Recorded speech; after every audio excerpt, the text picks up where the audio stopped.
좋은 치과, 바른 치과를 소개해드리는 BDS 덴탈 클래스의 김민지입니다. 치과 치료, 그중에서도 임플란트라고 하면 사실 큰 수술이라고 생각해서 덜컥 겁부터 나는 게 사실입니다. 많이 아프진 않을까, 수술이 잘못되면 어쩌지 하는 걱정 때문에 차일피일 미루는 분들도 많으신데요.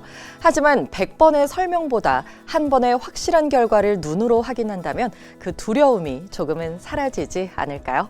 오늘은 실제 치료 사례를 통해 임플란트가 얼마나 체계적이고 편안하게 진행될 수 있는지 증명해 주실 분을 모셨습니다. 환자분의 평생을 생각하는 마음으로 결과로 신뢰를 드리는 맑은 미소치과 양평 강태우 대표 원장님과 함께합니다. 네, 원장님 어서 오세요. 네, 안녕하십니까. 네, 간단히 병원 소개 부탁드립니다.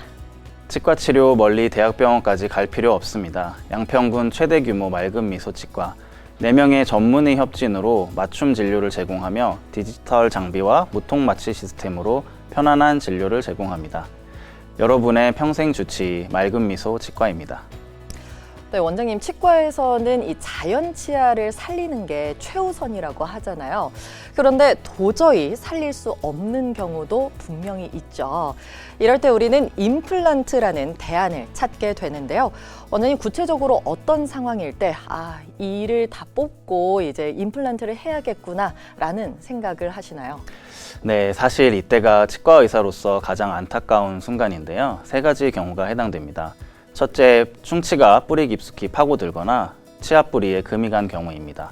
건물의 기초가 무너진 것과 같아서 살릴 수가 없습니다.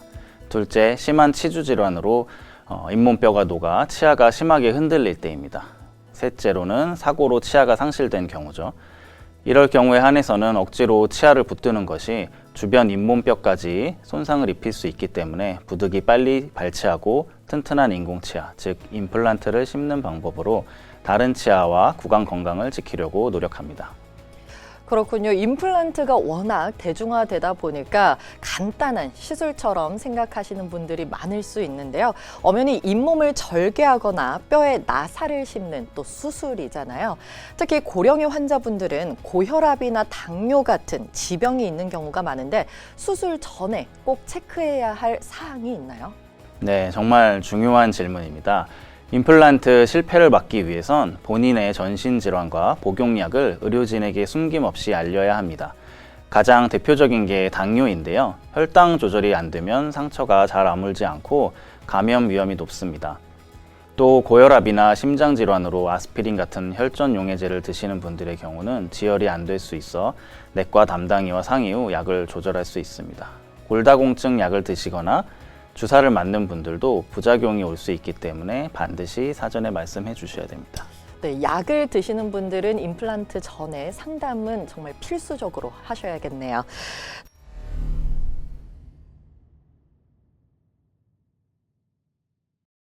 네, 이번에는 시청자분들이 임플란트에 대해서 가지고 있는 궁금증을 풀어보는 오해와 진실 시간을 가져볼까 합니다. 첫 번째 질문입니다. 우리 임플란트는 썩지 않으니까 한 번 하면 평생 쓴다. 맞습니까? 정답은 반은 맞고 반은 틀리다입니다. 임플란트 자체는 티타늄 금속으로 되어 있어서 충치가 생기지 않습니다.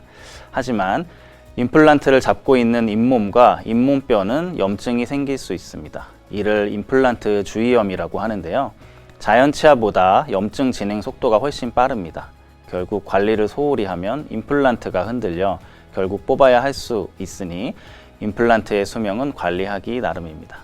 관리가 핵심이다. 이 점은 꼭 염두에 두셔야 될 것 같습니다. 그럼 두 번째 질문입니다. 주변에서 이 얘기를 듣고 겁먹어서 못 가시는 분들도 계신데요. 임플란트 수술 엄청나게 아프다. 맞는 말인가요? 이건 거짓에 가깝습니다. 사실 통증은 수술 중보다는 마취가 풀린 후에 부기와 함께 찾아오는데요. 최근에는 수술 기법이 많이 발달해서 잇몸 절개를 최소화하거나 내비게이션 임플란트처럼 수술할 위치만 정확히 파악해서 심기 때문에 통증과 출혈이 예전보다 훨씬 줄었습니다. 오히려 꽉 끼어있는 사랑니를 뽑는 것보다 덜 아프다고 하시는 환자분들도 많으니 너무 겁먹지 않으셔도 좋습니다.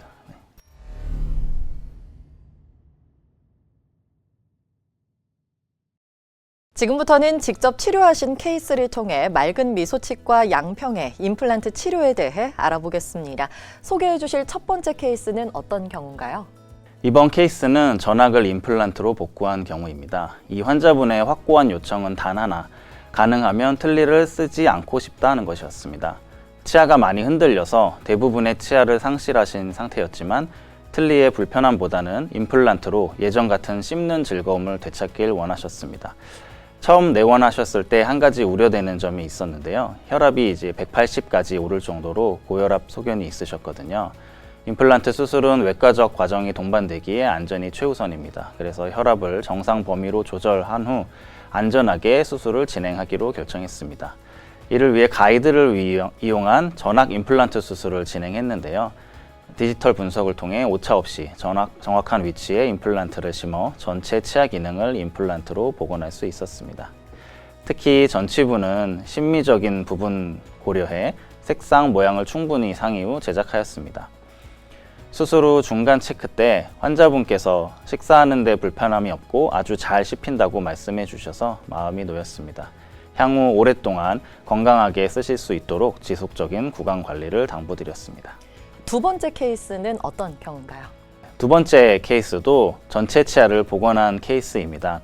워낙 치아가 많이 없었는데요. 사실 이럴 때 의료진은 항상 고민에 빠집니다. 기능을 위해 필수적인 6번째 치아까지 할 것이냐, 아니면 완벽을 위해 7번째 치아까지 치료를 할 것이냐. 7번째까지 치아를 심으려면 과정이 훨씬 까다롭기 때문입니다. 이 환자분께 두 가지 옵션을 다 설명해 드렸더니 망설임 없이 가장 튼튼하고 완벽한 상태를 원하셨습니다. 그래서 환자분의 잇몸뼈 상태를 정확하게 분석한 뒤 가장 안쪽 어금니까지 복원했습니다. 환자분의 만족도도 굉장히 다를 것 같아요. 네, 환자분께서도 역시 끝에 있는 치아까지 복구하길 너무 잘했다라고 얘기해 주셨고, 오실 때는 식사를 잘 못하셔서 살이 많이 빠지신 상태였는데 치료가 다 끝나고 나서 이제 점검할 때는 이제 살이 많이 찐 상태로 좋은 얼굴로 오셨습니다. 조금 안타까운 게 조금만 일찍 오셨더라면 자연 치아도 유지하면서 또 필요한 곳만 임플란트를 하셨을 수도 있었을 텐데 하는 아쉬움도 조금 있으셨을 것 같아요. 임플란트 외에는 다른 대안이 없을 때 오시니까 많이 속상하셨을 것 같아요. 네, 맞습니다. 세 번째 환자분도 처음 오셨을 때부터 잇몸뼈가 거의 녹아서 없어진 상태였습니다. 치석이 치아 뿌리 깊이 파고들었고 치아들이 심하게 흔들리는 상태셨어요. 검사 결과 모든 치아가 의학적으로 가망이 없는 상태가 맞았습니다. 억지로 남겨두면 뼈만 더 녹이고 염증만 키울 뿐이어서 환자분께 무너진 집은 깨끗이 철거하고 새로 짓는 게 답이다라고 설명을 드렸습니다. 남아있는 치아를 모두 발치하고 염증을 깨끗이 긁어낸 뒤 전체 임플란트를 식립해 제2의 치아를 만들어드린 케이스입니다.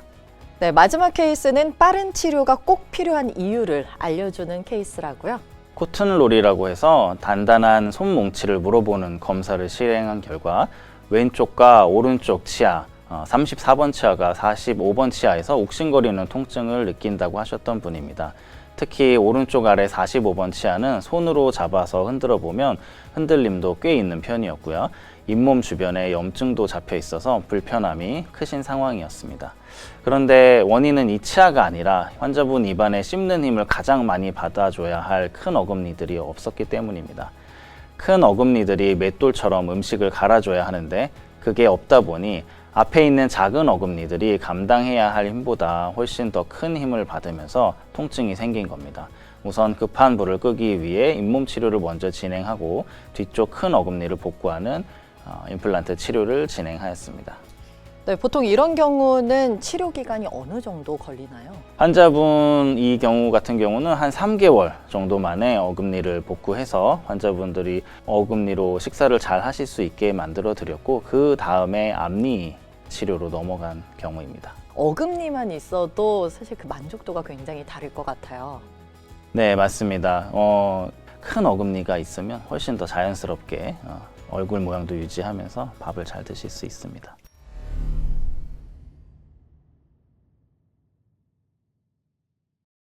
이렇게 치료를 마친 임플란트는 어떻게 관리해야 오래 쓸 수 있나요?